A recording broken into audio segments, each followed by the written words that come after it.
Hello guys, কেমন আছেন সবাই? আশা করি সকলেই ভালো আছেন। ফ্যান্টাসি অ্যানিমেশন এক্সপ্লেন চ্যানেলে সবাইকে স্বাগতম। আজকে আমরা অ্যাটাক অন টাইটান সিজন 1 এর দ্বিতীয় এপিসোডটি এক্সপ্লেন করতে যাচ্ছি। যারা আগের এপিসোডটি এখন পর্যন্ত দেখেননি, ডেসক্রিপশন বক্সে লিংক দেওয়া আছে, সেখান থেকে অবশ্যই দেখে আসবেন। তো আর বেশি দেরি করব না, ভিডিওটি শুরু করা যাক।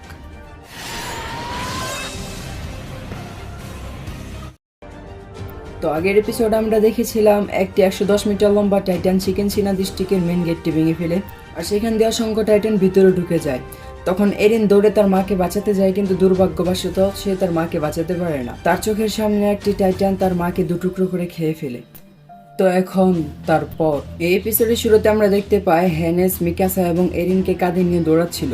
তখন এরিন হ্যানেসকে মারতে থাকে এবং বলে, আমরা আমার মাকে বাঁচিয়ে ফেলেছিলাম, কিন্তু তুমি ওখান থেকে কেন আমাকে নিয়ে আসলে?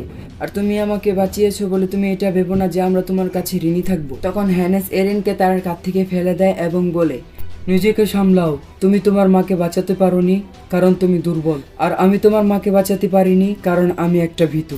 আর তুমি যদি তোমার মায়ের প্রতিশোধ নিতে চাও তাহলে তোমাকে বেঁচে থাকতে হবে। আর এসব বলতে বলতে হ্যানেসের চোখ দিয়ে পানি গড়িয়ে পড়ছে। তাদের এই সকল কথা শুনতে শুনতে মিকাসার অতীতের কিছু ঘটনা মনে পড়তে থাকে। তারপর সিন কাট হয় আর আমরা দেখতে পাই একজন সৈনিক সকল মানুষদের বলছিল, তোমরা সকলে ভিতরের গেটের দিকে যাও, সেখানে নৌকা দাঁড়িয়ে আছে, নয়তো তোমরা মারা পড়বে। আপনাদের জানানোর জন্য বলে দিচ্ছি, অ্যাটাক অন টাইটান ইউনিভার্সে 3টি দেওয়াল আছে, ওয়ালমারিয়া, ওয়ালরোজ এবং ওয়ালসিনা। ওয়ালমারিয়া দেওয়ালটি হচ্ছে সবচাইতে বাইরের দিকে যে দেওয়ালটি সেটি, তার ভিতরে যে দেওয়ালটি আছে তার নাম হচ্ছে ওয়ালরোজ, সবচাইতে ভিতরে যে দেওয়ালটি তার নাম হচ্ছে ওয়ালসিনা। তো আবার কাহিনীতে ফিরে আসা যাক। এখানে শিকেনসিনা ডিস্ট্রিক্টটি ওয়ালমারিয়ার আওতায় পড়েছে, আর এটি হচ্ছে সবচাইতে বাইরের দেওয়াল।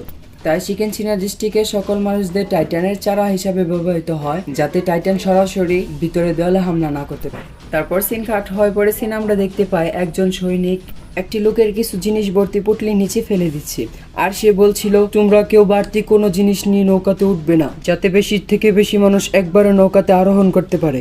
তারপর আমরা দেখতে পাই আর্মিন, এরিন এবং মিকাসার জন্য অপেক্ষা করছিল। তখন সে এরিনকে দেখেও নেয়, কিন্তু এরিনের সেই নিরাশাময় চেহারাটা দেখে সে খুবই ঘাবড়ে যায়। তখন আর্মিনের দাদা আর্মিনকে বলতে থাকে, আমরা এখন চাইলেও কিছু করতে পারবো না, কারণ আমরা জানি না এরিন কি দেখে এতটা ঘাবড়ে আছে। আর তারপর আমরা দেখতে পাই একজন সৈনিক সকল সৈনিকদের বলছিল, তোমরা সকলেই ক্যাননের গোলা তৈরি করো, টাইটানরা এদিকে আসছে। এই কথাটি শুনে সেখানে থাকা সকল লোকেরা খুবই ভয় পেয়ে যায় এবং তারা নৌকাতে ওঠার জন্য ধাক্কাধাক্কি শুরু করে দেয়, কিন্তু সৈনিকরা তাদেরকে আটকাচ্ছিল কারণ নৌকা একদম ভরে গিয়েছিল। তারপর আমরা দেখতে পাই যে নৌকাটি ছেড়ে দিয়েছে, কিন্তু কিছু মানুষ নৌকাতে ওঠার জন্য লাফ দিচ্ছিল এবং তারা সেখানে পানিতেই পড়ে যাচ্ছিল। তখন সেখানে থাকা একটি সৈনিক বলে, তোমরা এই গেটটা বন্ধ করে দাও, টাইটানরা এদিকে আসছে, জলদি বন্ধ করো। সেই সৈনিকটির কথা শুনে হ্যানেস তখন সেই সৈনিকটিকে বলে, তোমরা এখনই এই গেটটা বন্ধ করে দিও না, ভিতরে অনেক মানুষ এখনো পর্যন্ত রয়ে গেছে। তখন সেখানে থাকা আরেকটি সৈনিক বলে, এখন যদি আমরা এই গেটটা বন্ধ না করি তাহলে টাইটানরা ভিতরে এসে যাবে, আর তারা একের পর এক সকল শহর ধ্বংস করে দিবে। তখন সেখানে 2টি সৈনিক ধরে আসে এবং বলে, জলদি গেটটি বন্ধ করো, এদিকে একটি টাইটান আসছে।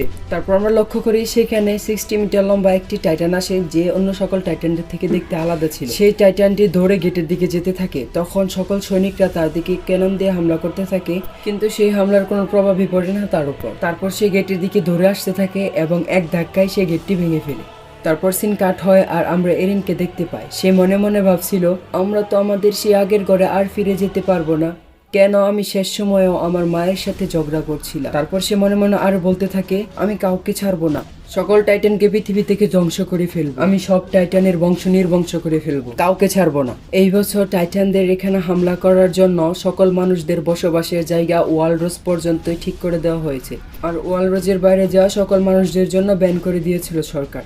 তারপর সিন কাট হয় আর আমরা দেখতে পাই এরিনের বাবা মনে মনে বলছিল, এরিন, কার্লা, মিকাসা, তোমরা ভালো থেকো। তারপর আরেকটি সিন দেখানো হয় আর আমরা সেখানে দেখতে পাই এরিনের বাবা এরিনকে একটা ইনজেকশন দিতে যাচ্ছিল। তখন এরিন জোরে জোরে বলছিল, বাবা তুমি এটা কি করছো? মা মরার পরে কি তোমার মাথা একদম নষ্ট হয়ে গেছে নাকি? ছাড়ো আমাকে। তারপর এরিনের বাবা এরিনকে বলে, যা করছি তোমার ভালোর জন্যই করছি।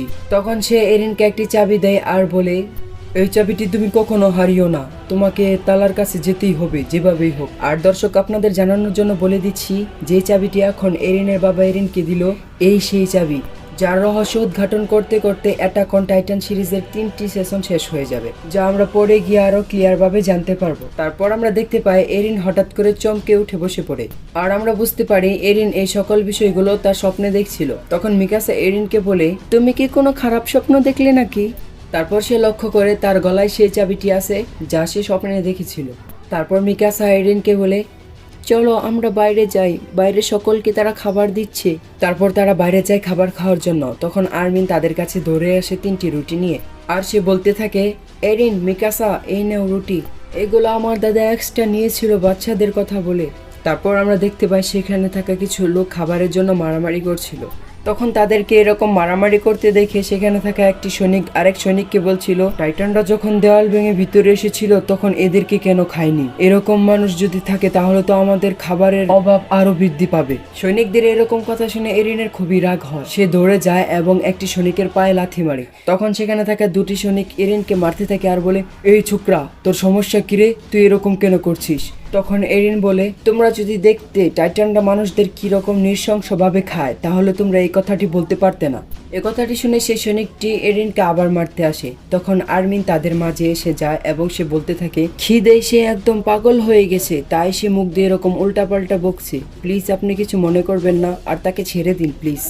তখন সে সৈনিকটি লক্ষ্য করে সেখানে থাকা সকল মানুষ তার দিকে তাকিয়ে আছে। তখন সে সকল মানুষের কাছে ভালো হওয়ার জন্য সে বলতে থাকে, আমাদের জন্য তোমরা এখন পর্যন্ত বেঁচে আছো, কমসে কম এর জন্য তো তোমরা আমাদের শুকরিয়া আদায় করতে পারো।